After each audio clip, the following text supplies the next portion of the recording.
Hi, this is Alicia at the State College of Florida Libraries.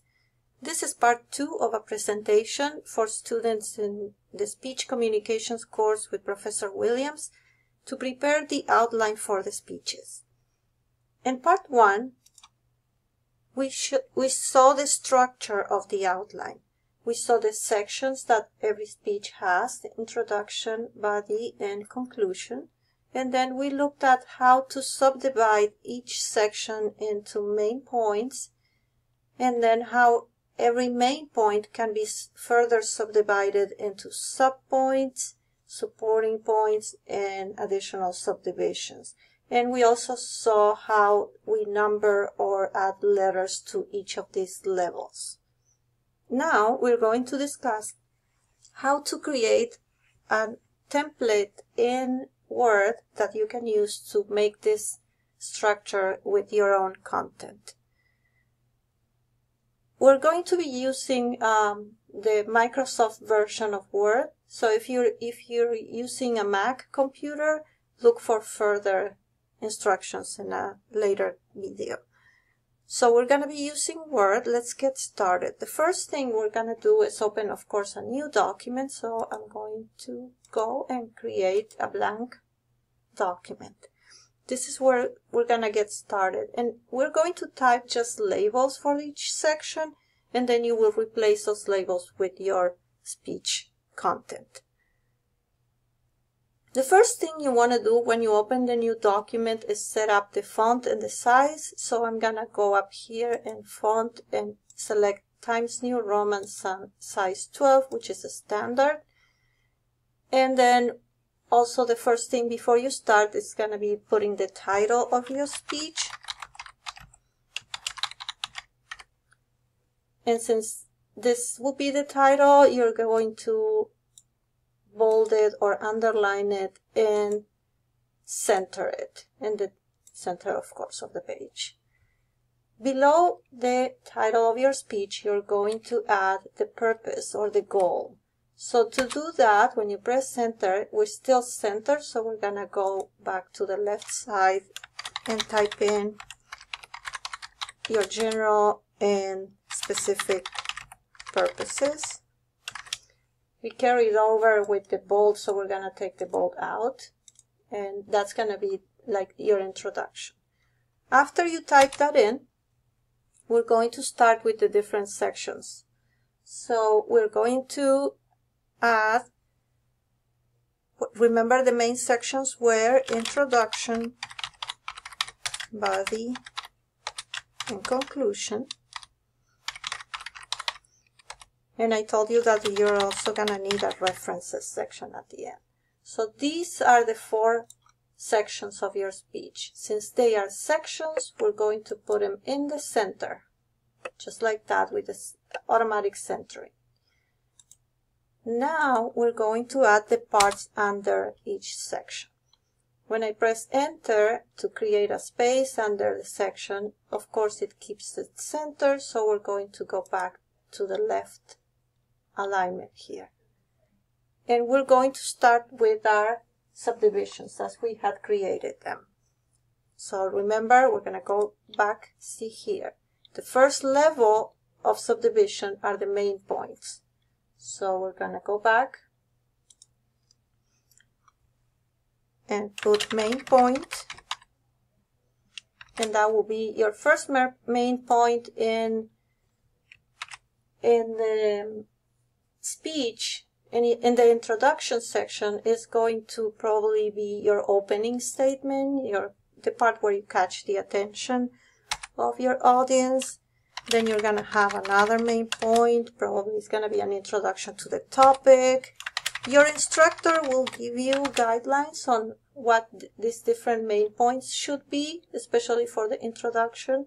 And then in the body, you're going to be related to your topic. But you have instructions on what these should be. I'm just showing you the structure. So you're going to have a number of main points, maybe 3 or 4, 5. So I'm just copying that and repeating main point. But again, these are just labels. So if you remember from our previous video, these main points are going to be listed with Roman numerals. So what we're going to do is highlight all of them, come up here and find the special numbering and select the Roman numerals right there. So now you have each section with Roman numerals. Now, not each section, each main point, sorry. Next step is to subdivide a main point. And I'm guessing in the introduction you're not going to subdivide this into many levels, but I'm just going to show you how to do it here, and then you can repeat it for every section wherever you need it. You're not going to need to do this on every main point probably. So as you saw, I pressed enter at the end of this line. When I press enter, the computer thinks I want to add another main point. So now it inserted number 2, but I don't want to add another main point. I want to subdivide this main point. So what I'm going to do is tell the computer to indent or to increase the indent of this part. So I'm coming up here again to the paragraph section and click increase indent. That is putting my next sentence below the main point, which is what I want. However, it's automatically making a lowercase a for that main for that subpoint. And if you remember again from our outline, the subpoints are numbered or are listed with capital letters. So we're going to come here, and before we type in our subpoint, we're going to select that we want capital letters. So we come back up here again and we select the capital letters. See? So now it automatically puts the capital letter A, and that's going to be our first subpoint. And you're going to have a number of these. At least you need 2. If you have an A, you're going to need to have a B. So you're going to have a subpoint here.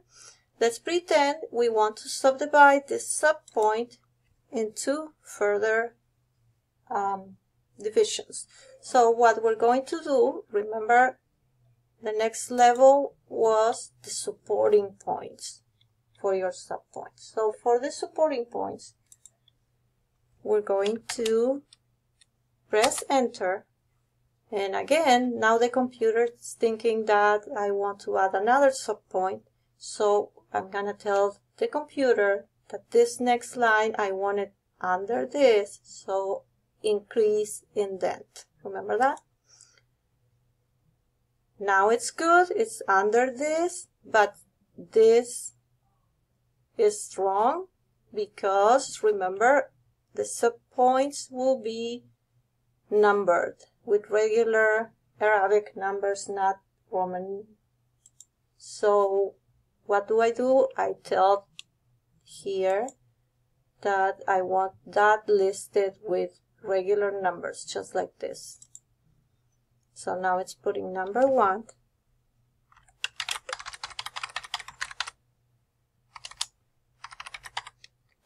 And I'm probably gonna have more supporting points. If I have 1, I need more. Maybe 3. I don't need 4. So see how the structure is already set up? We're going to do one more level. If you want to subdivide the supporting point, we're going to do the same thing for the next level. So we're going to press enter and then say no, I want to increase indent. And I don't want numbers here, so I want, the next level was the lowercase letters. So this additional, whatever we call it, subdivisions are going to be listed with lowercase a, b, c, etc. This is the basic subdivision. You may need to do all these in this first main point or not, but you can probably copy this and repeat it under any main point that you're going to subdivide like that.